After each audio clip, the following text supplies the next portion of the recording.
Assalamu alaikum wa rahmatullahi wa barakatuh. We are looking at those exempted from fasting in the month of Ramadan.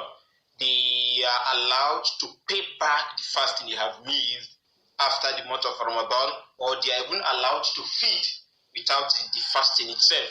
The first among those who will be mentioning is a sick person. Reference to Quran 2 verse 185. وَمَنْ كَانَ مَرِيضًا أَوْ عَلَى سَفَرٍ فَعِدَّةٌ مِنْ أَيَّامٍ أُخَرَ. And whoever is sick, is not healthy, is allowed to pay back in another day. And looking at a sick person, we can say we have three categories. We have a sick person that his sickness is not very serious, such as headache, stomach ache, let's say little leg pain, hand pain that does not affect the fasting. The verse is وَأَنْ تَصُومُوا خَيْرٌ لَكُمْ. To fast is better for you. So the scholar says to such person, he must fast. The second category of a sick person is the person whose sickness may increase or it might worsen his situation. Such person, it is mustahab to break his fasting. It is recommended and advisable that he should not fast.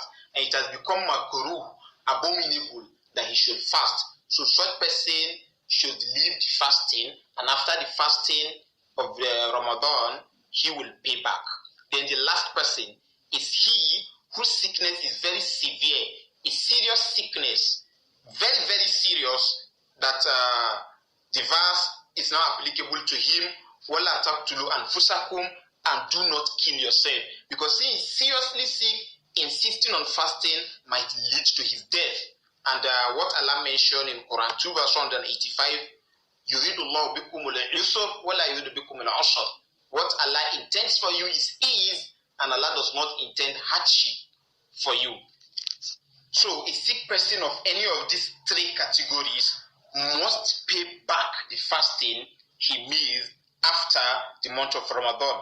However, if the sickness is incurable, sickness that doesn't have cure, there is no known solution for it, such as someone, let's assuming his ulcer, his kidney problem, his cancer prevents him from fasting, there is no known day or days that he can become curable, and he cannot keep living fasting hoping that he will become healthy as soon as possible. For such person, he is allowed to feed without paying back the fasting, because what Allah says is فَمَنْ شَهِدَ مِنْكُمُ الشَّهْرَ فَلْيَصُمْهُ. Whosoever witnessed the month of Ramadan, let him pay. Now, you witness, but you are not healthy, and you don't know when you become healthy, then you are allowed to just feed. You feed a poor person every day you miss with food that can sustain the person. The second person that is exempted from fasting is a traveler, a person on a journey. He's allowed to leave the fasting and pay back later when he returns after the month of Ramadan. If he insists, however, there is no problem, as said by scholars, since what was said by Allah is وَأَنْ تَصُومُوا خَيْرٌ لَكُمْ.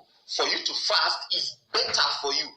But if it will be difficult for him, he must leave the fasting, because it is a favor from Allah, a mercy from Allah, and he should accept such mercy that he who is traveling should leave and pay back late. Inshallah, we'll mention others who are exempted from fasting in our next episode. May Allah accept it from us. Wassalamu alaikum wa rahmatullahi wa barakatuh.